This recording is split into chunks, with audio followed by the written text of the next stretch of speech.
ठीक है, northern plains of India. Bharat के उत्तरी मैदानी क्षेत्र देखें तो सबसे पहली बात यह है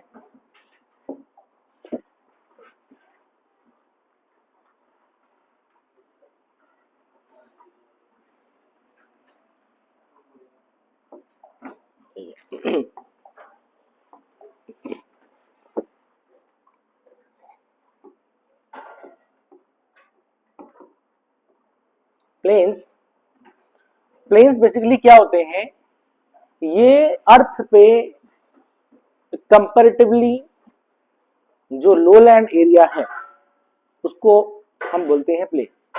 मेरे बात समझ, मतलब जिन जो कि अर्थ की सरफेस पे जो है क्या है, लेवल पे है, लेवल पे है, समझा कि लेवल का मतलब जो है ऐसे समतल है, इस तरह से है, ठीक है, तो इनको हम बोल देते हैं प्लेन्स, इस तरह से। Is it clear? अब प्लेन का मतलब ये नहीं है कि भाई एग्जैक्ट प्लेन होगा, कुछ इस तरह से जो है ऐसे भी हो सकता है, तो उसको भी हम प्लेन ही कहेंगे। तो हम देखेंगे कि कंपैरेटिवली, मैंने कंपैरेटिव क्यों बोला, क्योंकि मान लेते हैं ऐसे करके जो है यहाँ पर कुछ इस तरह से स्ट्रक्चर है, तो इसके कंपैरिजन में ये जो एरिया है ये प्लेन कहलाएगा। मेरे पास में, ठीक है ना, ये है। सो ये अर्थ पे जो है लो लैंड रीजन है, समतल भूमि है, समतल क्षेत्र होते हैं, ठीक है। अच्छा, अब ये जो प्लेन्स हैं, जिन प्लेन्स की हम बात कर रहे हैं, ठीक है, नॉर्दर्न प्लेन्स ऑफ इंडिया, ये जो है प्लेन्स रिवर्स ने बनाए हुए हैं। मेरी बात समझ गई? वैसे तो प्लेन्स बहुत सारे होते हैं, बट हम यहां पर जो हम इंडियन ज्योग्राफी पढ़ रहे हैं तो वहां पर हम देखेंगे कि ये प्लेन्स नदियों द्वारा बनाए गए हैं, और जहां भी नदियों का वर्ड यूज होगा तो वहां पर हम बोलेंगे फ्लूवियल। क्या बोलेंगे? रिवर्स जो है फ्लूवियल से है। क्या है? फ्लूवियल मींस, अगर मैं बोलूंगा फ्लूवियल प्लेन्स, इसका मतलब है रिलेटेड टू रिवर्स। मेरी बात समझ गई? तो हम बोलेंगे these plains are found by the fluvial deposits. मतलब नदी के जो है, नदी ने क्या किया, हाँ, सेडिमेंट बिठाए, और सेडिमेंट बिठा करके जो प्लेन बना उसको हम बोलेंगे फ्लूवियल प्लेन्स। मेरी बात समझ गई? ठीक है ना। तो ये जो प्लेन्स हैं ये हमारे फ्लूवियल प्लेन्स हैं, और you can say these plains are form by the river deposits. ठीक है ना, तो प्लेन्स है क्या है, बाय द रिवर डिपॉजिट्स। मेरी बात समझ गई? और ये जो रिवर डिपॉजिट्स हैं, हम देखेंगे क्या होता है, यहां पर जो है ये एलुवियल सॉइल जो है, एलुवियल सॉइल को डिपॉजिट करता है। मेरी बात समझ गई? ठीक है, तो इस फ्लूवियल प्लेन में नॉर्दर्न इंडिया प्लेन्स जो कि फ्लूवियल प्लेन्स है, नदियों द्वारा बनाए गए हैं, इसमें एलुवियल सॉइल का डिपोजिशन, जलोढ़ मृदा जो है इसमें होती है। मेरी बात समझ गई? अगर मैं एलुवियल सॉइल की बात करूं तो यहां पर जो है, ठीक है, इस सॉइल में सिल्ट गाद की कंसंट्रेशन थोड़ा सा ज्यादा रहती है। मेरे बात समझ गई? और भी होता है, लेकिन हम बोलेंगे कंसंट्रेशन ऑफ सिल्ट जो है, ठीक है, is comparatively higher in this type of soil. तो एलुवियल सॉइल में हम देखेंगे कौन सी कंसंट्रेशन रहती है, सिल्ट रहती, कंसंट्रेशन ज्यादा रहती है। मतलब मेरी बात समझ गई? ऐसा नहीं है, उसमें सैंड भी होगा, उसमें क्ले भी होगा, और उसमें सिल्ट भी होगा, लेकिन हम देखेंगे कंपैरेटिवली जो है सिल्ट की मात्रा ज्यादा होगी। तो ऐसा जो है, ठीक है, सॉइल एलुवियल सॉइल कहलाएगी। मेरी बात समझ गई? और हम देखेंगे जो इंडिया के फ्लूवियल प्लेन्स हैं वो तुम्हारे एलुवियल सॉइल से बने हुए हैं, so they are formed by the alluvial soil. ठीक है, ये अच्छा, क्योंकि एलुवियल सॉइल है, ठीक है, तो हम देखेंगे ये फर्टाइल प्लेन है। ये क्या है? फर्टाइल है, बहुत ही उपजाऊ है, उपजाऊ क्षेत्र है। Is it clear? ठीक है। अच्छा, अब ये जो है, जो नॉर्दर्न प्लेन्स है, ठीक है, it is the largest alluvial tract in the world. दुनिया का सबसे बड़ा एलुवियल मैदान, largest alluvial tract in the world. ठीक है, विश्व का सबसे बड़ा जलोढ़ मैदानी क्षेत्र कौन सा है? नॉर्दर्न प्लेन्स ऑफ इंडिया है। मेरी बात समझ में? ठीक है, वर्ल्ड का सबसे बड़ा एलुवियल मैदान कौन सा है? Northern plains of India. ठीक है, अच्छा एक चीज हमेशा ध्यान रखना, जितना बड़ा जो है एलुवियल प्लेन होगा उतना ज्यादा वहां एग्रीकल्चर होगी। ठीक है, एग्रीकल्चर ज्यादा होगी, और जितनी ज्यादा एग्रीकल्चर होगी उतना ज्यादा जो है उसमें पॉपुलेशन देखी जाएगी। मेरी बात समझ में? तो इंडिया की पॉपुलेशन हमेशा से ही ज्यादा रही। मेरी बात समझ? तो क्यों? क्योंकि एग्रीकल्चर बहुत होता है, क्योंकि एलुवियल सॉइल है वो, जो कि एक फर्टाइल प्लेन है हम देखेंगे, और इसमें जनसंख्या ज्यादा होती है। तो यहाँ पर हम देखेंगे पॉपुलेशन और फर्टिलिटी जो है, सॉइल की फर्टिलिटी में डायरेक्ट रिलेशन है। The more the fertile soil the higher will be its productivity and higher will be the population pressure on the land. उतना ज्यादा जो है पॉपुलेशन का दबाव होगा जमीन पर। मेरी बात समझ आ गई? समझ आ गया? एग्जाम में पूछेंगे कि इंडिया में, खासकर नॉर्दर्न इंडिया में सबसे ज्यादा पॉपुलेशन क्यों है? कंपैरेटिवली साउथ इंडिया में उतना नहीं है, लेकिन नॉर्दर्न में क्यों? क्योंकि वहां पर ज्यादा प्रोडक्टिविटी है। डेक्कन का रीजन उबड़ खाबड़ है, कल हमने पढ़ा था ना प्लेट्यू रीजन है, तो प्लेट्यू रीजन में जो प्रोडक्टिविटी होती है ऐसा नहीं है, लेकिन कंपैरेटिवली जो है हम देखेंगे नॉर्दर्न प्लेन्स के कंपैरेटिवली बहुत ज्यादा कम होती है। हाँ बिल्कुल, हम ये जो नॉर्दर्न प्लेन्स हैं वो गैंगेटिक प्लेन्स और इंडस के प्लेन, ब्रह्मपुत्र के मैदान है। लेकिन हम देखेंगे कि जितना ज्यादा प्रोडक्टिव गंगा के मैदान है और जो है किसके, सिंधु के मैदान है प्रोडक्टिविटी के मामले में, उतना ब्रह्मपुत्र नहीं है। यही बात समझ में? ठीक है, ये चीज ठीक। सो इतना समझ में आ गया। अब हम देखेंगे यहां पर, जैसे दिस इज इंडिया, ठीक है, अब यहां पर से जो है निकल रही है, ठीक है, so this is your Indus, और यहां से जो निकल रही है ब्रह्मपुत्र। मेरी बात समझ गई? और यहां पर से जो है ऑब्वियस सी बात है इस तरह से गंगा यमुना। नाउ अब हम देखेंगे ये जो मैदान है, ये जो मैदान है, ठीक है, ये तुम्हारे पूरा जो है इंडस से, मेरी बात समझ गई, इंडस से चल रहे हैं, और ये तुम्हारा कहां पर चलेंगे, ये पूरा पूरा जो है इस तरफ चलेंगे। मेरी बात समझ गई? ठीक है ना। So this is the largest alluvial tract in the world. मेरी बात समझ गई? अच्छा, इस मैदान के नॉर्थ में क्या है? इस मैदान के नॉर्थ में क्या है? हिमालयन आर्क है, और इसके साउथ में हमारा प्लेट्यू रीजन है कि नहीं है? तो this is your plateau region. ठीक है, तो ये क्या हो जाएगा? ये प्लेट्यू रीजन हो जाएगा। ठीक है, तो पठार हो जाएगा यहाँ पर। इसका मतलब जो है नॉर्थ में हिमालय और साउथ में प्लेट्यू, इसके बीच में कंपैरेटिवली जो मतलब जो लेवल लैंड है वो आपका नॉर्दर्न प्लेन्स है। मेरे पास में आ गई। अब फ्रॉम, अच्छा ये हो गया वेस्ट, ये हो गया ईस्ट। ठीक है, अब हम जो है वेस्ट से ईस्ट की तरफ जाएंगे, तो हम देखेंगे सबसे पहले जो है, सबसे पहले ये जो प्लेन्स है, सबसे पहले जो प्लेन्स हैं इनको हम क्लासिफाई करेंगे। ठीक है, तो सबसे वेस्ट में जो है आपके राजस्थान प्लेन है, यू हैव राजस्थान प्लेन। उसके बाद अगर हम थोड़ा ईस्ट में आएंगे तब हम बोलेंगे पंजाब हरियाणा प्लेन्स। तो this is the classification, Punjab Haryana plains. ठीक है, फिर हम आएंगे गंगा के मैदान, तो then you have Gangetic plains, Gangetic plains. और सबसे ईस्ट में आएंगे तो ब्रह्मपुत्र प्लेन्स,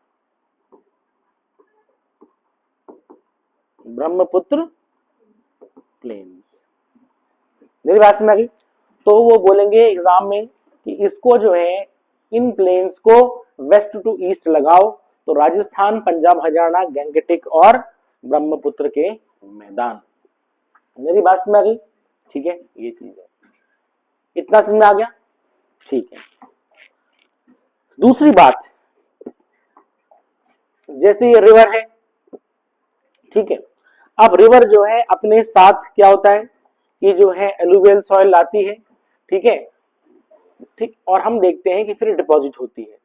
अब होता क्या है कि इसके जो है अगल बगल सपोज करो अभी ये रिवर है, बरसात के टाइम पे क्या होगा कि ये रिवर जो है ये क्या हो जाएगी, ये स्वेल हो जाएगी।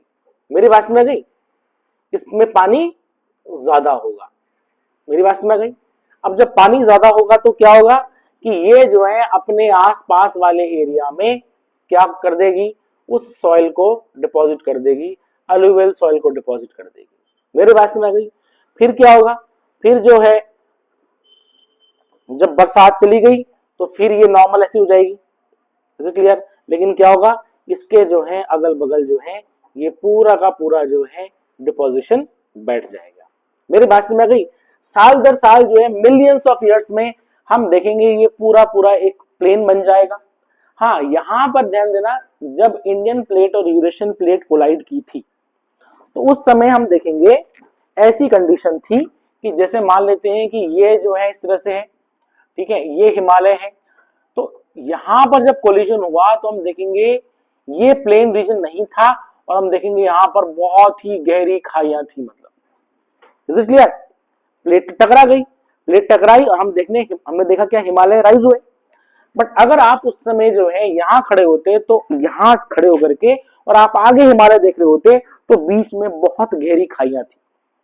एज सच कोई भी प्लेन नहीं था और कहीं कहीं पर ये जो है खाई 8 to 9 किलोमीटर डेप्थ में थी। 8 किलोमीटर डेप्थ में बहुत होता है, मुझे डुबाने के लिए इतना ही बहुत है। मेरी बात समझ गई, इज इट क्लियर। तो इतना गहरी जो है खाइयां थी। अब तुम सोच लो कि जब प्लेट कोलाइड कर रही होगी, तो मेरी बात समझ गई, हिमालय राइज किए होंगे, तो उस समय ऐसा कुछ नहीं था, यहाँ पर बहुत गहरी गहरी खाइयां। लेकिन धीरे धीरे करके जो है इसी नदियों ने जो है करते करते वो जितने भी थे डिप्रेशन भरते चले गए, उन खाइयों को भर दिया। उस 8 किलोमीटर गहरी खाई को धीरे धीरे करते करते उसने उसको भर दिया, गंगा उसकी ट्रिब्यूटरीज, इंडस ट्रिब्यूटरीज ने। और हम देखेंगे फिर बहुत बाद में जाकर के क्या बना, तब जाकर के आपका ये एक प्लेन बना। मेरी बात समझ गई। बट हम देखेंगे जब हिमालय राइज हो रहा था उस समय ये था नहीं। मेरी बात समझ गई, ये बाद में बना। Is it clear. तो ये प्लेन कौन सा है, इंडो गैंगेटिक प्लेन्स, इंडस और गंगा का मैदान, मतलब मोस्टली ये कहलाता है। इतना समझ में आ गया। अब यहां पर क्या है कि हर साल फ्रेश मिट्टी आ रही है, हर साल फ्रेश मिट्टी आएगी तो उसको हम क्या बोलेंगे, खादर। क्या बोलेंगे, खादर बोलेंगे। समझ में आ गया, खादर सॉइल। ठीक है, तो बेसिकली अलुवियल सॉइल जो है, जो न्यू सॉइल है, ठीक है, जो न्यू सॉइल है, ठीक है, वो है खादर। और धीरे धीरे करके जब उसमें कल्टीवेशन होती चली जाएगी, आसपास के रीजन है, ये तुम्हारा जो है इसकी फर्टिलिटी कम होती चली जाएगी। तो जो है ओल्ड सॉइल जो होगी उसको हम बोलेंगे बांगर। मेरी बात समझ आ गई। धीरे धीरे करके ठीक है, ये जो सॉइल है, ये जो बांगर सॉइल है, इसकी प्रोडक्टिविटी कंप्लीटली खत्म हो जाएगी और उसको हम बोलेंगे ऊसर। क्या बोलेंगे, ऊसर सॉइल। ऊसर मतलब होता है इनफर्टाइल सॉइल, इनफर्टाइल सॉइल, बंजर मिट्टी। मेरी बात समझ आ गई। तो खादर तो हो गया नहीं, हर साल जो है क्या हो रहा है, सेडिमेंट डिपॉजिट हो रहे हैं। ठीक है, जो पुराना है वो बांगर सॉइल हो गया और धीरे धीरे करके वो क्या हो जाएगा, इनफर्टाइल हो जाएगी, उसको हम बोलेंगे ऊसर। ठीक है, तो ऊसर भूमि, ठीक, ये है। अच्छा, ये धीरे धीरे करके सुनो, ये जो ऊसर है, ठीक है, या जो हम देखते हैं कि ये बांगर है, तो ये ऐसे करते करते करते, क्योंकि इसमें कैल्शियम भी होता है, तुमको पता है, समझ आ गया। सॉइल में क्या होता है, कई सारे मिनरल्स होते हैं। ठीक है, तो होता क्या है कि धीरे धीरे करके जो है पानी के प्रेजेंस में वो ऐसे करके नोड्यूल्स बना लेती है, गांठें बना लेती है। मेरी बात समझ गई। और हार्ड सा हम देखते हैं कि पत्थर बन जाता है, तो हम देखते हैं उसमें पाए जाते हैं कंकड़। क्या पाए जाते हैं, कंकड़। और कंकड़ मतलब जो है कैल्केरियस रॉक्स, मतलब कैल्शियम युक्त पत्थर। तो उस ऊसर भूमि में या उस बांगर सॉइल में हम देखेंगे क्या हो गया, वो धीरे धीरे करके हार्ड होती चली जाएगी और उसमें नोड्यूल्स बनते चले जाएंगे, गांठें बनती चली जाएंगी। मेरी बात समझ गई। तो उसको हम बोलेंगे कंकड़। तो कंकड़ क्या है कि जो है कैलकेरियस, कैलकेरियस, ठीक है, कैलकेरियस नोड्यूल्स, कैल्शियम युक्त गांठें, इसको हम बोलेंगे कंकड़। इतना समझ आ गया? ठीक है।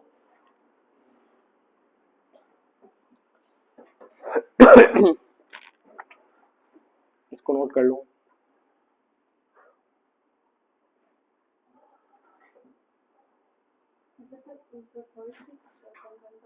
हाँ, ऊसर सॉइल से, ठीक, भांगर से भी हो जाएगा। बस भांगर और ऊसर में क्या है, फर्टिलिटी का फर्क है। सबसे बेकार फर्टिलिटी किसकी है? ऊसर की है। उससे थोड़ा कंपैरेटिवली अच्छी भांगर की है, सबसे अच्छी खादर की है। ठीक है, ये है। ठीक, तो कैलकेरियस, कैल्शियम युक्त, ठीक है। अच्छा, आगे बढ़े। अब देखें, अब मान लेते हैं कि ये पहाड़ है, ठीक है, ये पहाड़ है, पहाड़ से जो है नदी निकल रही है इस तरह से, ठीक है। अब क्या होगा, ये जो रिवर है इसको ऐसे बना देते हैं हम, तो इस तरह से ऐसे करके जो है ये क्या होगा, ठीक है, ये जो रिवर है ये निकलेगी। अब ये रिवर निकलेगी तो जितना भी हैवी सेडिमेंट होगा, बड़े बड़े कंकड़ पत्थर, वो जो है पहाड़ों के जो फुट है, उसके जो पैर हैं वहां पर डिपॉजिट हो जाएंगे। मेरी बात समझ में आ गई? क्योंकि तुमने देखा होगा जब नदी आती है, फोर्सफुली आती है ढाल से, तो उसमें बड़े बड़े कंकड़ पत्थर भी बह करके आते हैं। तो वो जो है कंकड़ पत्थर, वो जो बह करके आ रहे हैं, वो क्या कर देंगे, वो जो है इसके फुट पे ऐसे करके डिपॉजिट होते चले जाएंगे। मेरे बात में आ गई? बड़े बड़े ऐसे पत्थर जो है डिपॉजिट होते चले जाएंगे। मेरी बात में आ गई?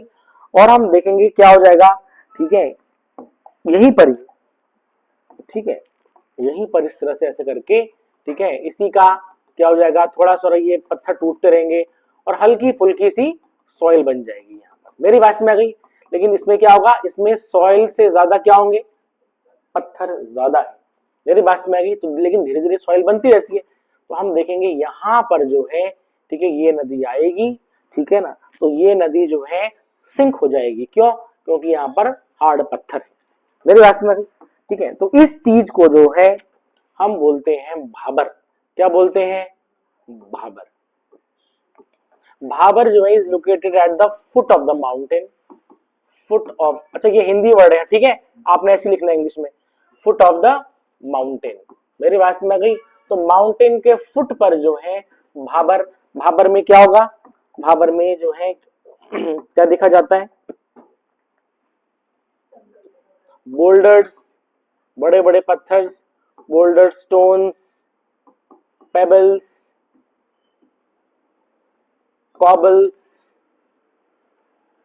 ठीक है, सैंड, सिल्ट, ये सब देखा जाता है एक्सेट्रा। मेरे बात में, हाँ, मतलब जो है नदी इसमें, क्योंकि यहाँ कंकड़ पत्थर है तो नदी थोड़ा सा अंदर चली जाएगी, और नदी जब अंदर जाएगी तो हम देखेंगे तो नदी अगर फ्लो करेगी या तो पूरी अंदर चली जाएगी या तो फिर हल्का सा ऊपर वो बहेगी। मेरी बात समझ में, बहुत ही कम डेप्थ में होगी। तो यहाँ पर जो है हम देखेंगे भाबर रीजन में जो रिवर है वो क्या होती है, रिवर विल सिंक। ठीक है, रिवर विल सिंक, नदी जो है डूब जाएगी। किसमें डूब जाएगी? भाबर रीजन में डूब जाती है। समझ में आ गया? या तो वो कंप्लीटली डूब जाएगी या तो फिर क्या हो जाएगा, नदी जो है उसका लेवल बहुत ही कम होगा, तुम्हारे इतने इतने घुटनों तक रहेगा। मेरी बात समझ में? ठीक है, ये चीज है। अच्छा, क्योंकि इसमें जो है सॉइल अभी उतनी ज्यादा बनी नहीं है, क्योंकि कंकड़ पत्थर ज्यादा है। मेरी बात समझ गई? ठीक है, तो हम बोलेंगे ये क्या है, अपरिपक्व है। समझ में आ गया? ठीक है, तो यहां पर इस भाबर रीजन में, ठीक है, ये जो भाबर रीजन है, भाबर रीजन की जो प्रोडक्टिविटी है, भाबर रीजन की जो प्रोडक्टिविटी है वो काफी हद तक कम होगी। समझ में आ गया? इसमें जो है क्रॉप्स जो है कल्टीवेशन थोड़ा सा कम होगा। मेरी बात समझ आ गई? यहां पर जो नेचुरल वेजिटेशन होगी, नेचुरल वेजिटेशन मतलब प्राकृतिक वनस्पति, ठीक है, वो भी थोड़ा सा कम होगी। क्यों? क्योंकि जो है अभी सॉइल का फॉर्मेशन प्रॉपर्ली नहीं हुआ है, क्योंकि बड़े बड़े कंकड़ पत्थर है। तो ध्यान देना, भाबर रीजन की प्रोडक्टिविटी कम रहती है, ठीक है। क्रॉप्स यहाँ पर क्या होगी? कम होगी, ऐसा नहीं उगेंगी, कम होगी। नेचुरल वेजिटेशन भी यहाँ पर कम देखी जाएगी। मेरी बात समझ आ गई? ठीक है। अब यहाँ देखें, ठीक है, फिर हमने देखेंगे जैसे ये पहाड़ है इस तरह से, तो यहां पर तो क्या आ गया? यहां पर तो तुम्हारा भाबर रीजन आ गया। Is it clear? ठीक है, भाबर रीजन आ गया और बड़े बड़े कंकड़ पत्थर ही हैं। उसके बाद हम देखेंगे धीरे धीरे करके जो है बड़े बड़े कंकड़ पत्थर कम होते चले जाएंगे। कम होते होते होते जो है क्या होगा? नदी आगे बढ़ रही है, जितना डिपोजिशन यहाँ हो गया। अब उसके बाद हम देखेंगे इस तरह से जो है यहाँ पर कंकड़ पत्थर काफी हद तक कम पाए जाएंगे। मेरी बात में आ गई? और यहाँ पर तुम्हारी जो है सॉइल, अच्छा स्लोप अभी भी है, ठीक है, वैसे दिखा दे रहा हूं मैं, यहाँ पर स्लोप रहेगी, अभी भी स्लोप रहेगी, ठीक है। तो इस रीजन को जो हम बोलेंगे तराई। क्या बोलेंगे? तराई रीजन बोलेंगे।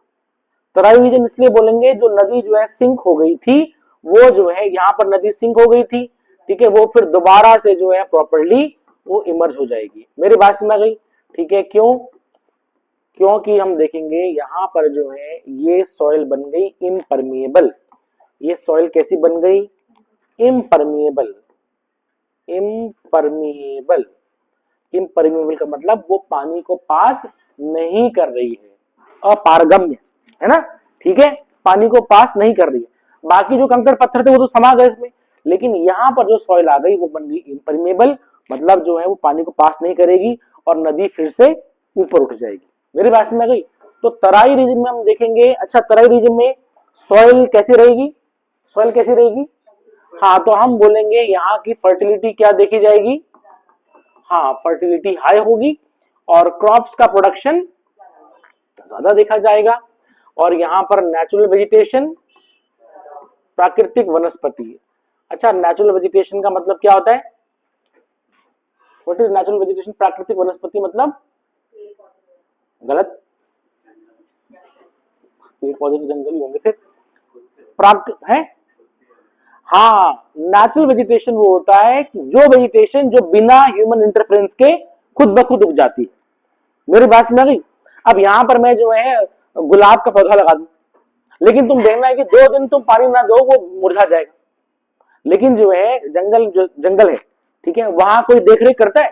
कोई देखरेख नहीं करता, जब बारिश आए ना आए लेकिन फिर भी बने रहते हैं। तो जो मतलब जो है बिना ह्यूमन इंटरफेरेंस के, मानवीय हस्तक्षेप के जो वेजिटेशन डेवलप होती है उसको हम बोलते हैं नेचुरल वेजिटेशन। और जब हम वेजिटेशन बात करते हैं तो हमेशा नेचुरल वेजिटेशन की ही बात करेंगे। मेरी बात सुना है? ठीक है। तो यहां पर हम देखेंगे नेचुरल वेजिटेशन ज्यादा रहती है, ठीक है, ये चीज है। अच्छा, और प्लस क्योंकि यहां पर फर्टिलिटी ज्यादा है तो यहाँ की जो पॉपुलेशन है वो ज्यादा होगी। समझ में आ गया? पॉपुलेशन ज्यादा होगी क्योंकि जो है सॉइल अच्छी है, ठीक है, एग्रीकल्चर ज्यादा किया जाएगा, ठीक है, इसमें एग्रीकल्चर भी लिख देते हैं, वैसे तो यहाँ लिखे रखा है, तो ये एग्रीकल्चर भी ज्यादा किया जाएगा। अच्छा, एक चीज और है, हाँ बोलो।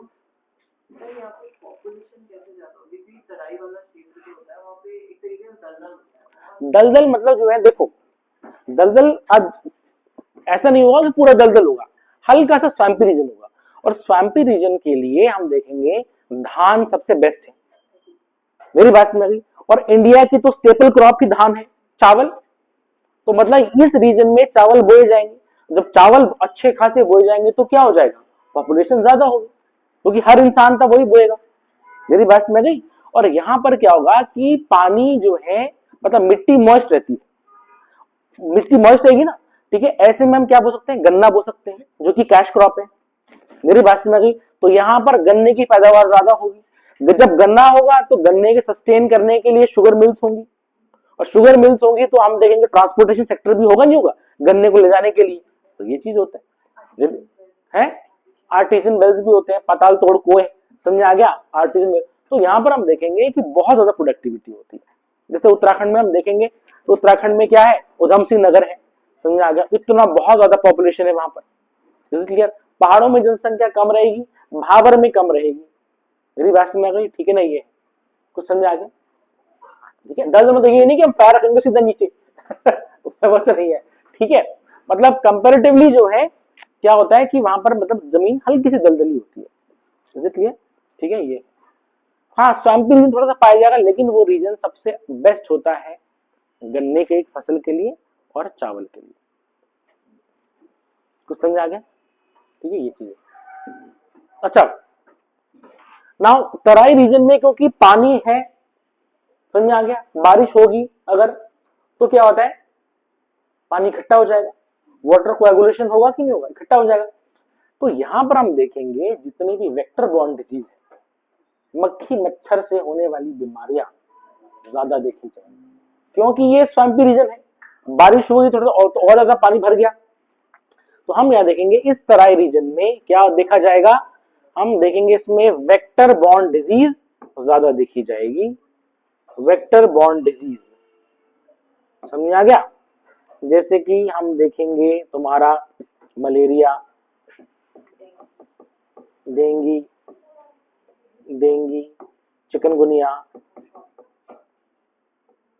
चिकनगुनिया, ठीक है, कॉलेरा एक्सेट्रा। ठीक है, जैसी आपकी श्रद्धा हो जो है, ठीक, ये सारी चीजें ज्यादा देखी जाती है।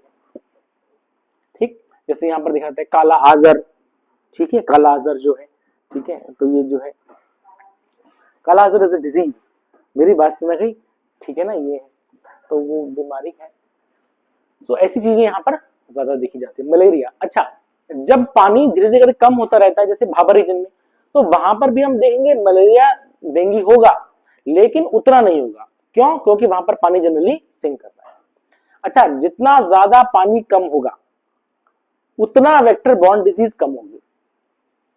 राजस्थान में तुम देखो पानी कम है, ड्राई रीजन है, जब ड्राई रीजन है तुम देखना वहां पर जो है मलेरिया फलेरिया ये इससे बीमारी नहीं होती, क्योंकि मलेरिया मच्छर के लिए क्या है, ह्यूमिडिटी ज्यादा चाहिए, पानी ज्यादा चाहिए। वहां तो हवा ड्राई है, मेरी बात समझ गई? तो तुम देखना वहां पर जो है क्या है, सूखी हवा है और वहां पर ये बीमारियां नहीं होती है।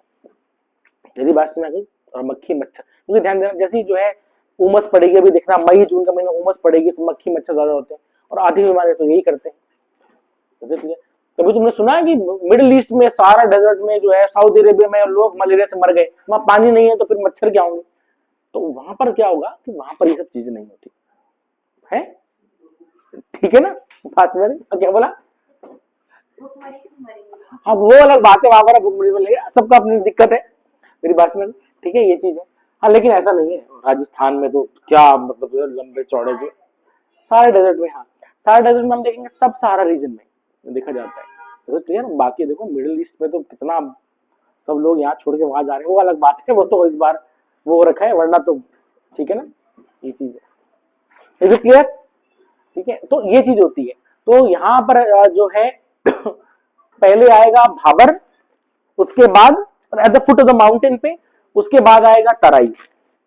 तराई के बाद हम प्रॉपर जो प्लेन आ जाता है, प्लेन यहां पर जो बहुत ढलान है, तो वहां पर हम देखेंगे खादर और बांगर।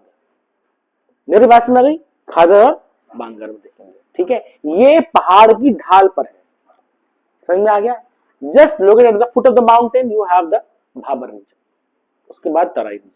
इतना समझ में आ गया? अब इसी को हम जो है हमने समझ लिया, इसको देखेंगे हम। ठीक है, नॉर्दर्न प्लेन्स, ठीक है, तो देखिए सबसे पहले है northern plains of India, east west extend 2400 kilometre. ध्यान देना 2400 किलोमीटर मतलब जितना हिमालय की लेंथ है। क्यों? हिमालय के जो है जस्ट फुट पर हम देखेंगे, यहां से तुम्हारा प्लेन शुरू हो जाएंगे। समझ आ गया? 2400 किलोमीटर। ठीक है, if the Indus plains are included, obviously बात है, क्योंकि हम इंडो गैंगेटिक प्लेन्स पढ़ेंगे तो उसमें होगा। एवरेज विड्थ है 150 to 300 kilometre. It is the largest alluvial tract of the world. यह विश्व का सबसे बड़ा जलोढ़ क्षेत्र है। ये बहुत इंपॉर्टेंट है आपके एग्जाम पॉइंट ऑफ व्यू से। Extending from the mouth of Indus, Sindhu नदी के मुहाने मतलब कराची के पास। समझ आ गया? ठीक है, तो mouth of the Indus to the mouth of the Ganga. समझ आ गया, गंगा नदी के मुहाने तक, समझ आ गया। बिटवीन द पेनिनसुलर प्लेट्यू, बताया था ना, ठीक है, यहां पर प्लेट्यू होगा और यहां पर हिमालयन रीजन होगा, and the northern arc of the mountains, समझ में आ गया। जो प्रायद्वीपीय पठार और पर्वतों के उत्तरी भाग के बीच सिंधु नदी के मुहाने से गंगा नदी के मुहाने तक फैला हुआ है, ठीक है।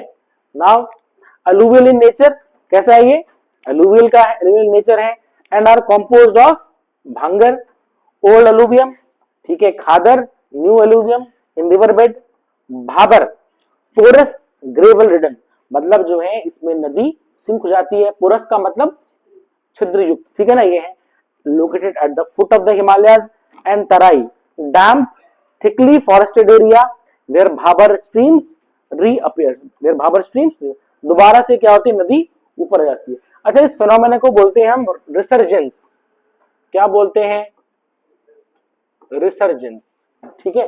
रिसर्जेंस का मतलब ये होता है जब नदी भाबर से वापस क्या हो जाएगी, भाबर में सिंक हो गई थी, उसके बाद वो वापस जो है सरफेस पर बहने लगेगी, तो हम बोलेंगे जो है उसका फिर से एक बार जन्म हुआ है, मेरे वैसे में, ठीक है, तो उसको हम बोलेंगे रिसर्जेंस, ठीक।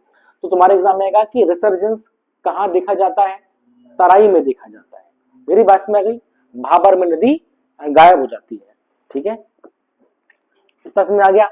यह जलोढ़ प्रकृति का है और इसमें भांगर पुराना जलोढ़, खादर नया जलोढ़, ठीक है, हिमालय की तलहटी में स्थित भाबर, झरझरा बजरी और तराई नम घने वन क्षेत्र जहां भाबर धारा पुनः प्रकट हो जाती है, ठीक है ना, शामिल है, मेरी बात में इसको बोलेंगे हम रिसर्जेंस, ठीक है।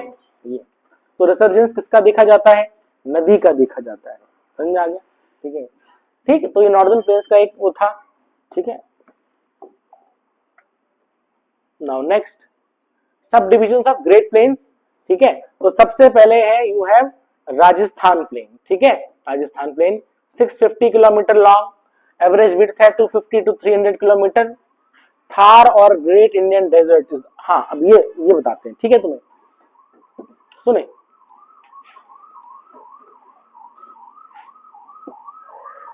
यहां देखें देखें, तो ये तो है, ठीक है, ये है Aravalli range, this is Aravalli range, ठीक है। तो अब हम देखेंगे यहां पर से जो है आपका थार डेजर्ट शुरू हो जाता है, क्या हो जाता है, थार डेजर्ट शुरू होता है, लेकिन हम देखेंगे कि ये जो नदी है, ठीक है, सिंधु नदी, इज इट क्लियर, ठीक है, तो ये क्या बनाएगी, सिंधु नदी जो है प्लेन बनाएगी, नहीं बनाएगी, ठीक है, तो ये पूरा का पूरा प्लेन बनाएगी, इज इट क्लियर। तो ध्यान देना, थार डेजर्ट है, रेगिस्तान है, उससे हम आगे बढ़ेंगे तो हम देखेंगे यहां का प्लेन भी आएगा और राजस्थान का भी प्लेन आएगा, मेरी बात समझ गई, ठीक है। अब क्योंकि हम इंडियन ज्योग्राफी पढ़ रहे हैं तो हमने वहां पर पाकिस्तान उतना ज्यादा नहीं पढ़ना है उस पर, ठीक है, राजस्थान प्लेन में तो हम देखेंगे यहां पर ये जो प्लेन है, ठीक है, ये एक सेमी एरिड क्या है, प्लेन है, सेमी एरिड मतलब अर्धशुष्क, क्योंकि थोड़ा सा ड्राई रीजन रहता है यहाँ पर, मेरी बात समझ गई, ठीक है, क्लियर। और हम देखेंगे यहां पर इस राजस्थान प्लेन में जो बहने वाली जो रिवर है, सबसे मेन जो रिवर है वो है लूनी रिवर, ठीक है, हिंदी में बोलते हैं लूनी नदी, लूनी मतलब लूण मतलब नमक, ठीक है, नमक सॉल्ट, ठीक है, तो इसमें बहुत ज्यादा सलाइनिटी है, ठीक है ना, तो it is highly saline, river, ठीक है, बहुत ज्यादा ये है। और बेसिकली ये जो नदी है, ये नदी कैसे बहती है, कुछ इस तरह से ऐसे करके बहती है, और देखेंगे, ठीक है, क्योंकि ये हम देखेंगे डेजर्ट रीजन से फ्लो कर रही है, ठीक है, तो क्या होगा, धीरे धीरे करके ये नदी उस रेगिस्तान में कहीं समा जाती है, और हम देखेंगे ये जो है रन ऑफ कच्छ है, ठीक है, यहाँ पर रन ऑफ कच्छ है, वहां तक पहुंचने से पहले ही जो है ये क्या होती है, गायब हो जाती है, क्योंकि रेत में वो समा जाती है। दूसरी बात, यहाँ पर बहुत ज्यादा इवेपोरेशन है, वाष्पीकरण है, तो पानी उड़ जाता है, मेरी बात समझ आ गई। तो हम देखते हैं जब पानी उड़ता है, ठीक है, तो क्या हो जाएगा, नदी अपने आप ही खारी ज्यादा हो जाएगी। समझ में आ गया। देखिए नदी का खारापन, अगर बहुत ज्यादा बारिश हो रही है तो हम देखेंगे खारापन कम हो जाएगा, बारिश कम हो रही है, इवेपोरेशन ज्यादा हो रहा है, वाष्पीकरण ज्यादा हो रहा है, तो नदी खारी होगी। और इस लूनी नदी का जो वाटर है वो समुद्र में नहीं पहुंचता, और ऐसा ड्रेनेज हम बोलते हैं इंटरनल ड्रेनेज। क्या बोलते हैं, इंटरनल ड्रेनेज। समझ आ गया, आंतरिक अपवाह तंत्र। समझ में आ गया। तो इसका मतलब इंडिया में जो है इंटरनल ड्रेनेज का एग्जांपल कौन सा है, ठीक है, लूनी रिवर। ठीक है, एक एग्जांपल अगर पूछ दिया उसने तो लूनी रिवर है। मेरी बात समझ आ गई, ठीक है, ये लूनी नदी। ठीक, अच्छा, और इस प्लेन रीजन में जो इंपॉर्टेंट झीलें हैं, जो झील है वो है सांबर लेक, सांभर झील, ठीक है, दिदवाना लेक, दिदवाना झील। समझ में आ गया। अच्छा, सांबर लेक जो है इसी से क्या निकाला जाता है, नमक निकाला जाता है, और इसी के झील के बगल में जो है हिंदुस्तान सॉल्ट लिमिटेड लोकेटेड है, यहाँ से नमक हम एक्सट्रैक्ट करते हैं। समझ में आ गया। इसमें एक और झील है कूचामन झील, कूचामन झील जो है यहाँ की मेन झील है, राजस्थान मैदानों की जो है, ठीक है, झील इंपॉर्टेंट है, सांबर, दिदवाना, कूचामन लेक। ठीक है, सांबर लेक से नहीं है तो नमक, सांबर नमक, ठीक है कूचामन, कूचामन लेक, कूचामन झील। अच्छा, राजस्थान प्लेन को, सुने भाई, राजस्थान प्लेन को हम राजस्थानी बागर भी कहते हैं, राजस्थानी बागर। ठीक है, क्या बोलेंगे इसको हम, it is also known as Rajasthani Bagar. ठीक है, वहां के मैदान राजस्थानी बागड़ बोलते हैं। ठीक है, ठीक है, ऐसे हरियाणा में भी इनको बोलते हैं, इसी प्लेन को हम हरियाणा में बोल देंगे भिवानी बागड़। ठीक है, हरियाणा में भी प्लेन को हम क्या बोल देंगे, बागड़, तो वहां पर हम बोलेंगे भिवानी क्षेत्र या भिवानी बागड़ भी बोलते हैं इसको। ठीक है, बट अभी हम क्योंकि राजस्थान पढ़ रहे हैं, ठीक है, ये चीजें समझ में आ गया। ठीक है, नाउ नेक्स्ट, अच्छा इसी में हम आगे बढ़ेंगे, आगे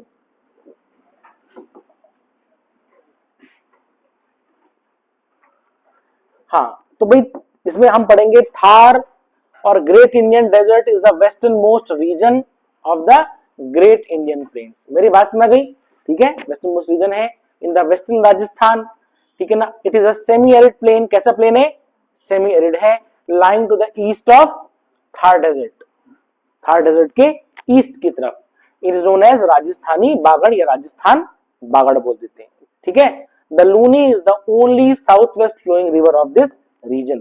अच्छा, ये सवाल तुम्हारा यूपीएससी सिविल सर्विसेज प्री में पूछा हुआ था, मेरी बात समझ गई।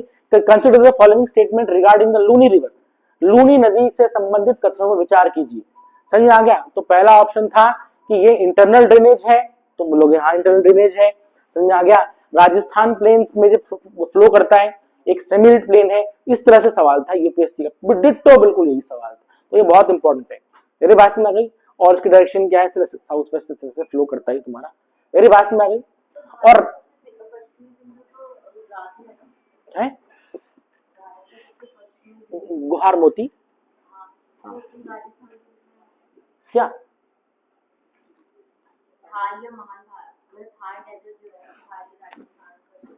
हाँ हाँ, तो हम देखो क्या बोल रहे हैं, महान भारतीय मैदान का सबसे, मतलब जो है राजस्थान प्लेन का सबसे वेस्टर्न मोस्ट पॉइंट है, वो ये बता रहे हैं।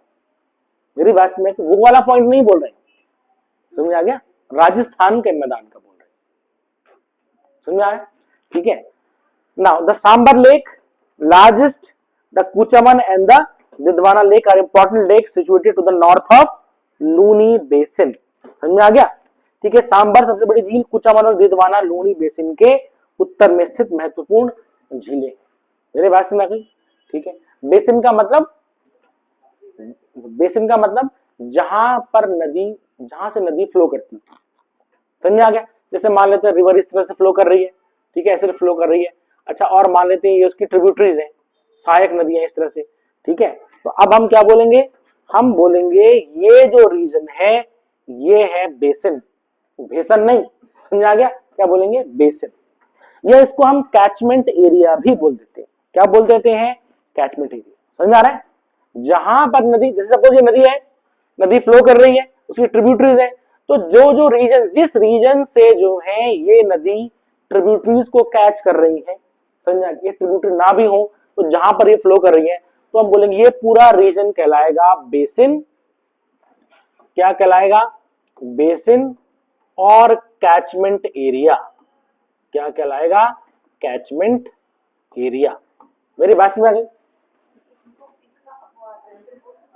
हाँ, अपवाह तंत्र, बिल्कुल। अपवाह तंत्र क्या, ड्रेनेज, ड्रेनेज, समझ में आ गया। या उसको हम बोल देते हैं ड्रेनेज बेसिन भी बोल देते हैं, कि कहां से ये नदी फ्लो कर रही है। तो बेसिन बोले, कैचमेंट एरिया बोल दे, एक ही है।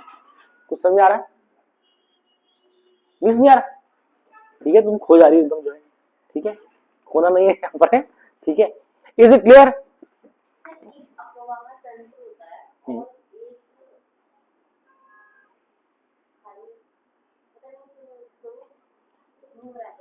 देखो, एक तो होता है अपवाह, मतलब क्या अपवाह तंत्र, तो मतलब क्या होता है, ड्रेनेज सिस्टम। तो ड्रेनेज सिस्टम मतलब ये होता है कि रिवर और उसकी ट्रिब्यूटरीज को हम कलेक्टिवली बोलते हैं ड्रेनेज सिस्टम।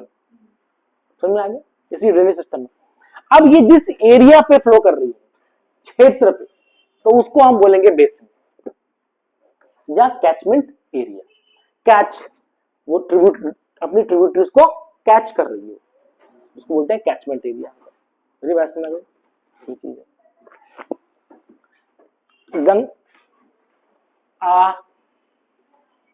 इंडिया में सबसे बड़ा जो बेसिन है वो किसका बेसिन है, गंगा रिवर बेसिन है। क्यों, क्योंकि हम देखेंगे कि वो पूरे मतलब नॉर्दर्न प्लेन्स में, मेरी बात समझ आ गई, वो रिवर को कैप्चर कर रही है।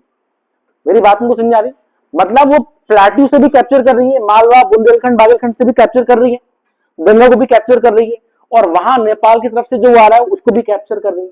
तो हम देखेंगे उसका कैचमेंट एरिया कितना बड़ा है। मेरी बात समझ गई। तो मतलब जैसे ऐसे करके ये नदी फ्लो कर रही है, तो ये यहां से ऐसे करके, ये यूं करके, ऐसे ऐसे करके इधर से, तो हम देखेंगे इसका कितना बड़ा कैचमेंट एरिया होगा, सबसे बड़ा कैचमेंट एरिया, ठीक है। ये क्या, हाँ, तो लेंथ बड़ी है, बिल्कुल लेंथ ज्यादा है, और लेकिन साथ में देखेंगे कि कैचमेंट एरिया, क्योंकि ऑब्वियसली बात है सहायक नदी भी तो आ रही है, मुझे बात समझ, ये चीज है, ठीक। अब जैसे अगर नदी सिर्फ ऐसे फ्लो कर रही है, सिंपल एक फ्लो कर रही है, तो उसका कैचमेंट एरिया अगल बगल होगा, लेकिन अब क्योंकि ट्रिब्यूटरीज है तो ये पूरा भी काउंट होगा, ये चीज है। और जितना बड़ा कैचमेंट एरिया होगा उतना ज्यादा अलुवियल सॉइल डिपॉजिट होगी, होगा कि नहीं होगा, अलुवियल सॉइल डिपॉजिट होगी, जितना ज्यादा अलुवियल सॉइल होगी उतना ज्यादा फर्टाइल प्लेन होगा। तभी तो मैं बोल रहा हूं कि क्या लार्जेस्ट अलुवियल ट्रैक्ट है वर्ल्ड का, क्योंकि गंगा का भी कितना बड़ा है।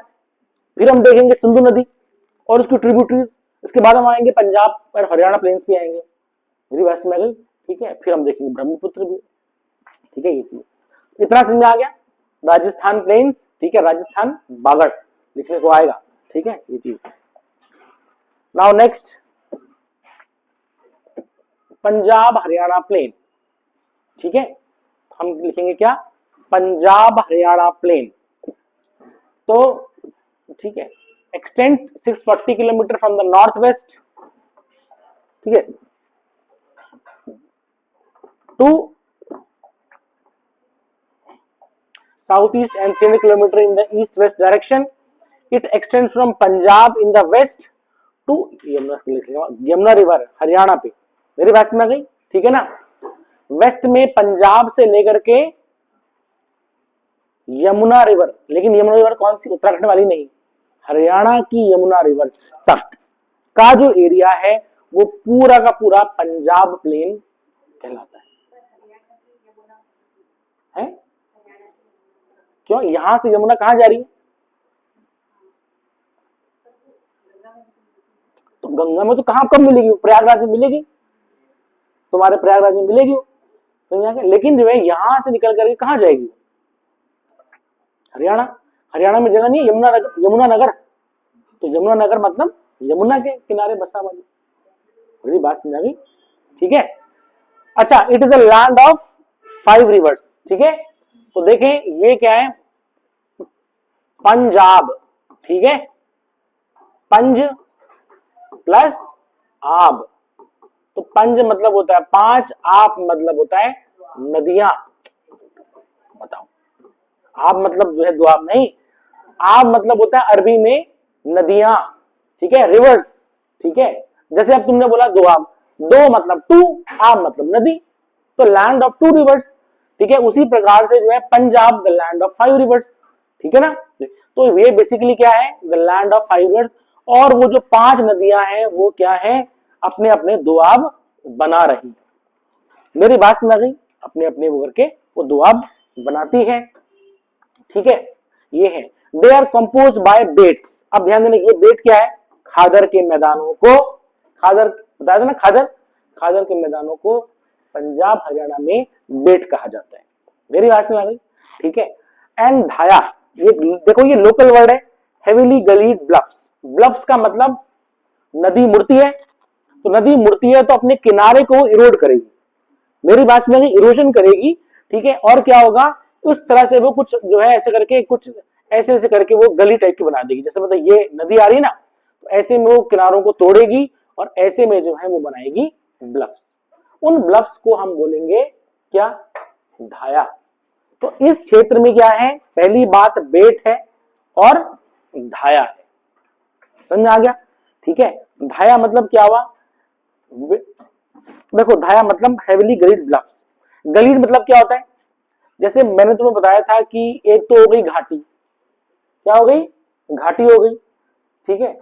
घाटी से बहुत ही छोटी जो है इस तरह से ऐसे करके छोटा सा हल्का सा ऐसा बन गया, ये रेगुलर स्ट्रक्चर हो गया, ठीक है ना। और ये कहां पर होगा, ये नदी है, तो नदी क्या करेगी, किनारों को तोड़ती है, वो तोड़ेगी तो ऊपर खाबड़ ऐसे करके रीजन बना हुआ है इस तरह से, तो हम बोलेंगे उसको ब्लफ, हेवीली गलीड ब्लफ, बहुत ज्यादा गलीज बनाई हुई है, ठीक है ना, तो उसको हम बोलेंगे धाया। Is it clear. तो this is the land of 5 rivers. और ये जो 5 नदियां हैं ये क्या है, ये दो दो करके बनी हुई है। मेरी बात समझ आई, दो नदी ऐसे करके जो है, और ये टोटल एरिया कहलाता है क्या, पंजाब। मेरी बात समझ गई, ठीक है, ये चीज है। अच्छा, हिंदी में पढ़ देते हैं हम। उत्तर पश्चिम से दक्षिण पूर्व तक 600 किलोमीटर और पूर्व पश्चिम में 300 किलोमीटर, पश्चिम में पंजाब से लेकर पूर्व में यमुना नदी हरियाणा तक फैला हुआ है।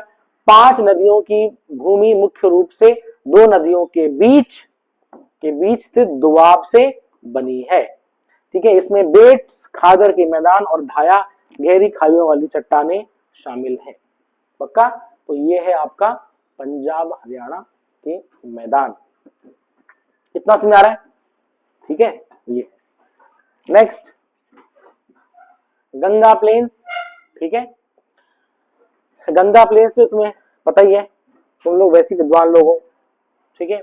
It is a largest great plain stretching from Delhi से कहां तक, Kolkata, across the states of Uttar Pradesh, Bihar and west Bengal.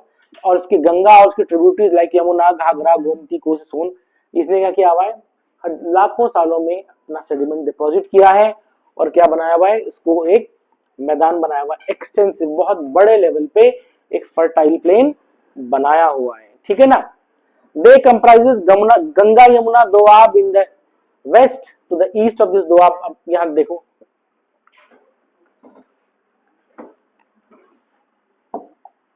ठीक है, देखें इस तरह से है,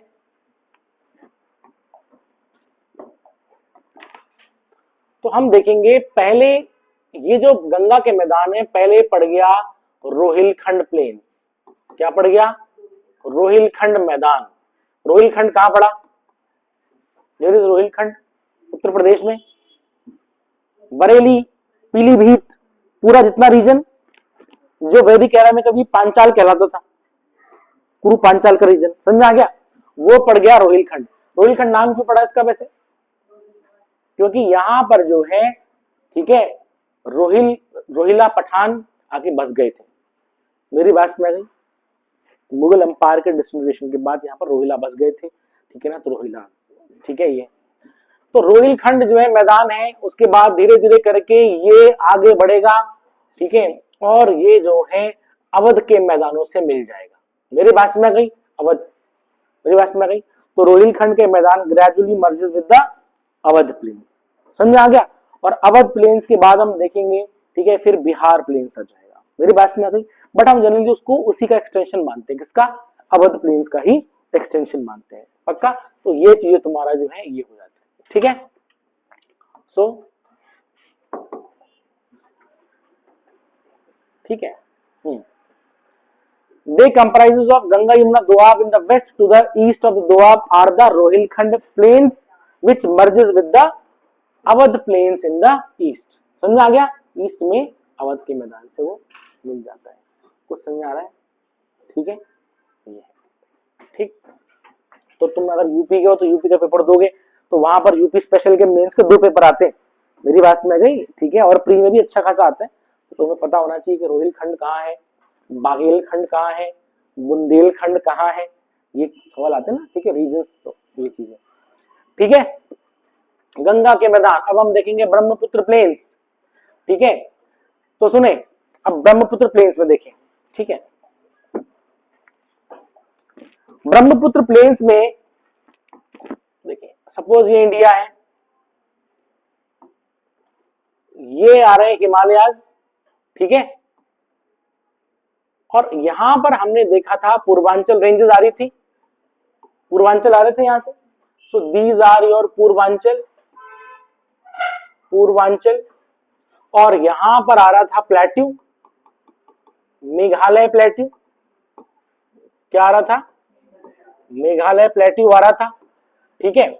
अब हम देखेंगे, अच्छा, और यहां पर जो है, यहां पर हमारा जो है गंगा के मैदान शुरू हो गए थे, ऐसे करके हो गए थे। तो हम देखेंगे कि ये वाला जो रीजन है, ठीक है, ये वाला रीजन, ये पूरा रीजन, समझ आ गया? इसके नॉर्थ में you have the eastern Himalaya, पूर्वी हिमालय आते हैं, ठीक है। इसके इधर क्या होगा? पूर्वांचल के पहाड़ है। मेरी बात समझ गई? और हम देखेंगे यहां पर क्या है? मेघालय प्लेट्यू है, गंगा के मैदान है इसके, समझा गया, इस तरफ, और जो है इंडो बांग्लादेश बॉर्डर पड़ गया, तो इसके बीच में ये लाई करता है। तो this is your Brahmaputra plains. मेरी बात समझ गई? ठीक है, ये चीज है।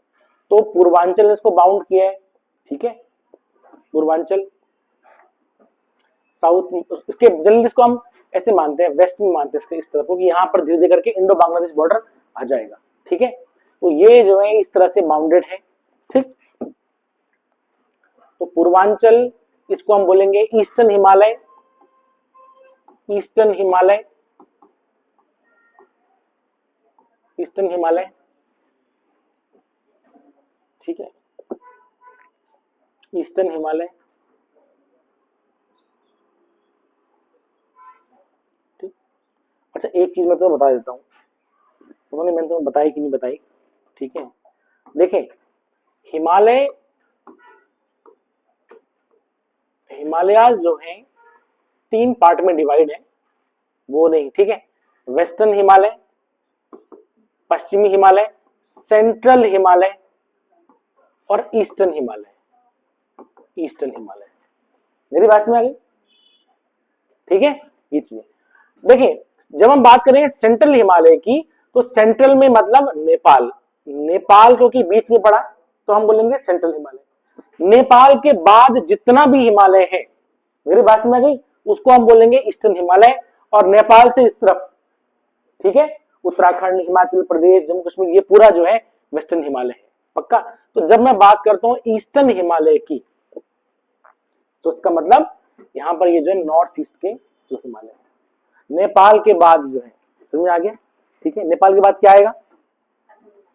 असम हिमालय जो आएगा, ठीक है। हाँ, वो अलग क्लासिफिकेशन है नदियों के अकॉर्डिंग, क्लासिफिकेशन बहुत है ना। एक तो हमारी हिमालय क्लासिफिकेशन हिमाद्री, हिमाचल, शिवालिक, एक हम नदियों के क्रॉस करेंगे, एक हम जो है उसका जो है ज्योग्राफिकल लोकेशन की ईस्ट की, वेस्ट की, सेंट्रल। मेरी बात समझ, तो जो नेपाल हिमालय है वो सेंट्रल हिमालय, और उत्तराखंड, हिमाचल प्रदेश, जम्मू कश्मीर जितना भी है ये वेस्टर्न हिमालय। समझ में आ गया? ठीक है। और वो क्रॉस करने के बाद, ठीक है, हम देखेंगे ईस्टर्न हिमालय, नेपाल के ईस्ट में, ठीक है, ईस्टर्न हिमालय है, ब्रह्मपुत्र प्लेन है तुम्हारा जो इस तरह, ठीक है। वो क्लासिफिकेशन अलग है जो तुम दे रही हो, वो क्लासिफिकेशन है हमारे रिवर्स के अकॉर्डिंग। ओके, रिवर्स के अकॉर्डिंग, ठीक है। तो देखो, इंदस रिवर से लेकर के सतलज तक we have the Punjab Himalaya. Sutlej से लेकर के काली नदी तक कुमाऊं हिमालय, वो नदियों के अकॉर्डिंग हमने क्लासिफाई किया। फिर काली नदी से तीस्ता तक नेपाल हिमालय, तीस्ता से तुम्हारा जो है कहां तक, दिहांग तक असम हिमालय, असम हिमालय। मेरी बात समझ गई? ठीक है। तो चार तरह के जो है तुम्हारे क्या है, ये है, ठीक है। अच्छा, ये कौन सा हिमालय है? ये नेपाल हिमालय है, लिख दिया मैंने यहाँ पर, ठीक है। नेपाल हिमालय, कुमाऊं हिमालय, ठीक है, और ये असम हिमालय, ठीक है। वो उसका क्लासिफिकेशन अलग है। तो एग्जाम में देख लेना तुमसे किस तरह क्लासिफिकेशन पूछा हुआ है, अकॉर्डिंग टू द रिवर्स, कि वो कैसे कट कर रही है और उसने कैसे बांटा हुआ है। तो हम बोलेंगे पंजाब कुमाऊं, ठीक है, ये चीज है। और वैसे हम देखेंगे ईस्टर्न, वेस्टर्न और सेंट्रल। क्लियर? ठीक है, ये चीज है। अब इसको हम देखते हैं, सुने।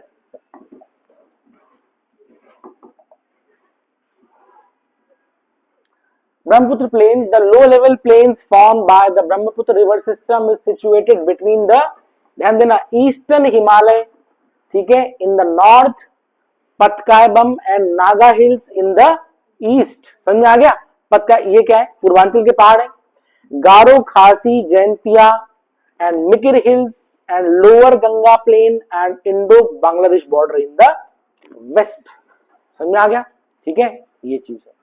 ब्रह्मपुत्र नदी प्रणाली द्वारा निर्मित निम्न स्तरीय मैदान, उत्तर के पूर्वी हिमालय, पूर्व में पतकाई और नागा पहाड़ियां, पश्चिम में गारो, खासी, जैंतिया और मिकिर पहाड़ियां, और निचले गंगा मैदानों और भारतीय बांग्लादेश सीमा के बीच स्थित है। समझ आ गया? सो ये क्या है, तुम्हारा ब्रह्मपुत्र प्लेन है। और अब आ जाएगा तुम्हारा, थैंक यू, ठीक है, इतना समझ आ गया। So we have the 4 types of plains. 4 types of plain थे कि 3 टाइप्स ऑफ प्लेन्स हैं? 4। पहला राजस्थान प्लेन, दूसरा पंजाब हरियाणा प्लेन्स, तीसरा गंगा प्लेन्स, चौथा ब्रह्मपुत्र के मैदान। समझ आ गया? ठीक है, ये चीज है।